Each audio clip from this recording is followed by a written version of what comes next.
Olá, sejam todos bem-vindos mais uma vez ao nosso canal. Quero aproveitar o ensejo de convidar para você fortalecer o nosso trabalho se inscrevendo, ativando o sininho das notificações, deixando o seu like também, o seu comentário. Olha, meus amigos, o pagamento do INSS para aposentados e pensionistas em setembro de 2024, para quem recebe até um salário mínimo, vai começar no próximo dia 24 de setembro e vai se estender até o dia 7 de setembro. Isso para quem ganha um salário mínimo R$ 1.412, né, que é o valor vigente agora no ano de 2024. Já para os beneficiários que recebem acima do salário mínimo, os pagamentos se iniciarão, né, no próximo dia 1º de outubro e vai se estender também até o dia 7 do 10, ou seja, né, os pagamentos vão começar de maneira geral no próximo dia 24 de setembro e vai se estender até o dia 7 de outubro. Olha, meus amigos, dando sequência aqui no nosso primeiro boletim informativo no nosso canal,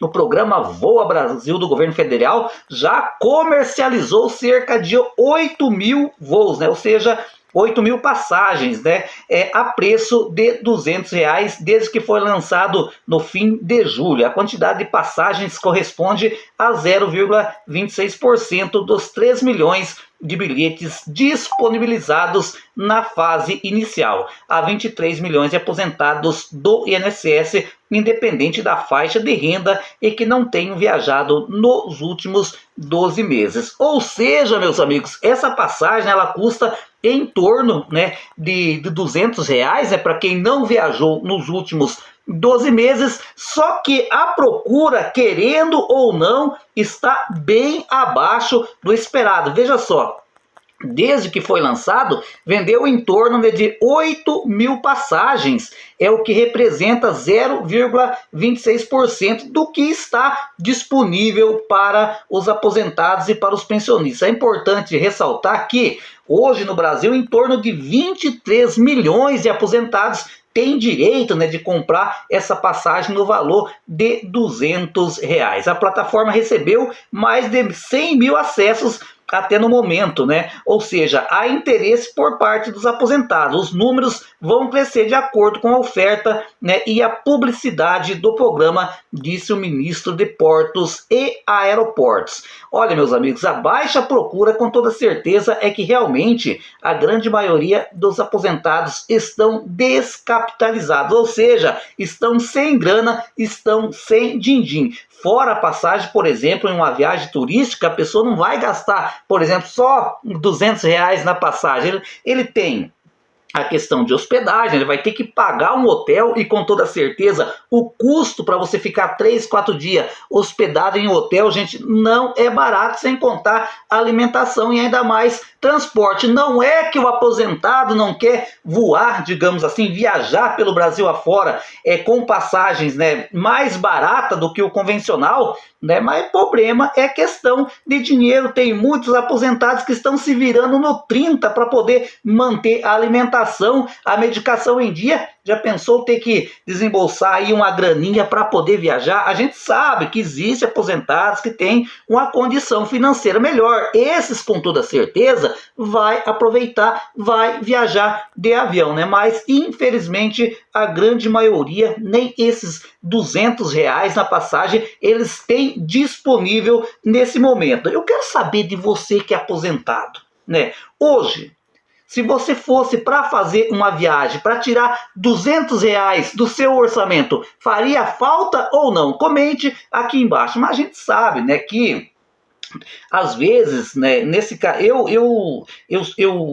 digamos assim, eu acho esse programa muito importante porque a gente sabe que o Brasil é territorial, né? Ele é muito grande. E aí o que acontece? De repente, muitas famílias moram longe, né? Hoje o pai mora lá no Rio Grande do Sul, talvez a filha mora lá no Amazonas, e às vezes uma passagem de avião mais barata é atrativo, né, para esse público, digamos assim, para esse aposentado poder viajar a filha, né? Nesse caso é bem visto, mas, por exemplo, que nem esse programa, o Voa Brasil, visa fomentar, né, por exemplo, a viagem de aposentados para pontos turísticos, né, conhecer lugares novos, fazer viagem pelo Brasil afora. Mas Nesse caso, aí já fica um pouco mais difícil, como eu falei para vocês, por falta de dinheiro. Os aposentados, infelizmente, estão passando, né, por uma situação bastante difícil. E não é só de agora, né?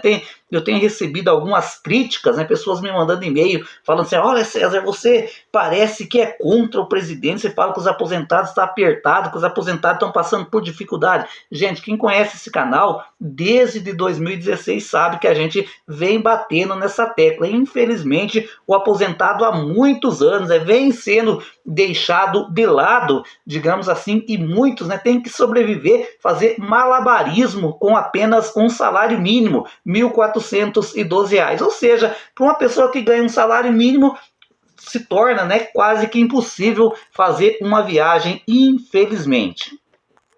Olha, meus amigos, a Comissão de Assuntos Sociais, a CAS, vai discutir em audiência pública a greve dos servidores do INSS, que já ultrapassa mais de um mês. O requerimento é o 83 de 2024 e foi apresentado pelo senador paranaense, o Flávio Arnes, e foi aprovado pelo colegiado. Arnes disse que recebeu uma comitiva de representantes dos servidores em greve, aos quais ele prometeu tratar do assunto na Comissão de Assuntos Sociais. O objetivo é que nós, senadores, possamos discutir com eles essa situação, afirmou Arnes. É importante ressaltar que saiu uma notícia, né, agora há pouco, nos principais jornais, é que me parece que um acordo, gente, entre o INSS, né, e o governo federal está prestes a acontecer. Tomara que realmente isso acabe se concretizando, né?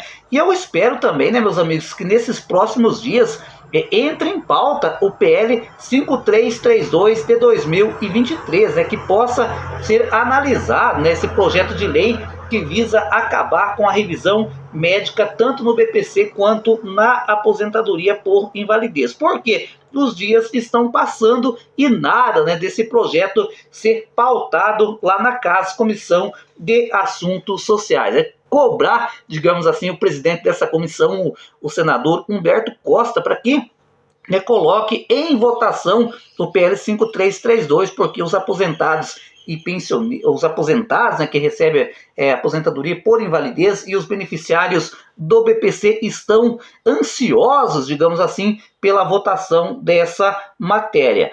Olha, meus amigos, uma seguidora aqui do nosso canal, a Sandra Padilha, ela me perguntou assim: César, por que até agora o 14º não saiu? Pois é, gente, é aquela questão de sempre, né? Quando a pauta tem apoio do governo, não falo só desse governo, como dos anteriores, os projetos de lei, eles andam mais rapidamente. Agora, quando o governo federal não tem interesse em certas pautas, acontece isso mesmo. Esses tipos de projetos vão sendo largados de lado, né? Esse projeto de lei, gente, que eu estou me referindo, que é o 4.367 de 2020, de autoria do deputado federal Pompeu de Matos, né? Ele está paralisado há muito tempo. Por quê? Não há interesse por parte do governo federal, né, fazer com que esse projeto ande, né? O interesse já foi bloqueado lá na gestão do Bolsonaro ainda. Não há interesse do atual governo pela aprovação do PL 4.367. Não há interesse, por exemplo, do presidente da Câmara dos Deputados, o Arthur Lira, né? Atualmente o projeto ele está aguardando análise na comissão especial temporária, né, onde poderá voltar a ser discutido, né? E aí, se for aprovado na Câmara dos Deputados, esse projeto de lei ele vai para o Senado Federal. Mas como eu já frisei, né, meus amigos, não há interesse por parte, né, nem da parte do governo, nem por parte da oposição e nem por parte do presidente da Câmara, né, que tem a prerrogativa, né, de criar essa comissão especial e fazer esse projeto de lei, o 4.367, andar novamente, infelizmente, porque quem perde com isso, a gente sabe que é o aposentado, que é o pensionista. Olha, meus amigos, todos os dias eu recebo aqui pessoas me perguntando: César, a gente já sabe que o salário mínimo em 2025 tudo indica que vai ser de R$ 1.509, ou seja, um reajuste aí de de 6,87%, e em relação a aquelas pessoas que recebem acima do salário mínimo, há uma verdadeira incógnita, né? Ninguém fala realmente qual será o valor, né? Se vai ter, se não vai ter. Gente, o reajuste, né, para quem ganha acima do salário mínimo vai sair, né? Por exemplo, no ano passado, o reajuste para quem ganhava acima do mínimo, ou seja, que está valendo, né, que o aposentado está recebendo esse ano de 2024, é de 3,71. Sabe quando que o valor foi revelado para o público? No dia 27 de dezembro do ano passado, ou seja, que veio a notícia oficial, né, que o valor, que o reajuste seria de 3,71%. Agora, nesse ano, está sendo especulado, né, que o reajuste para quem ganha acima do salário mínimo fique em torno de 3,65, ou seja, abaixo do que foi o ano passado. Mas não é nada oficial, né? O valor oficial, o aposentado e o pensionista que ganha acima do salário mínimo vai ficar sabendo somente em dezembro agora de 2024. A gente sabe, né, que pela perspectiva, né, pela previsão, vai ficar abaixo do que foi o ano passado, ou seja, o ano de 2024, esse que está em vigor agora, né, foi de 3,71, as especulações quanto ao reajuste para 2025 para quem ganha acima do mínimo é de 3,65%, né? Mas, como eu frisei, esse reajuste vai ser conhecido oficialmente apenas em dezembro. É igual ao salário mínimo, né? A previsão é que seja de 1.509, né? 6,87%, mas oficialmente o aposentado e pensionista e beneficiários do BPC vai ficar conhecendo mesmo em dezembro.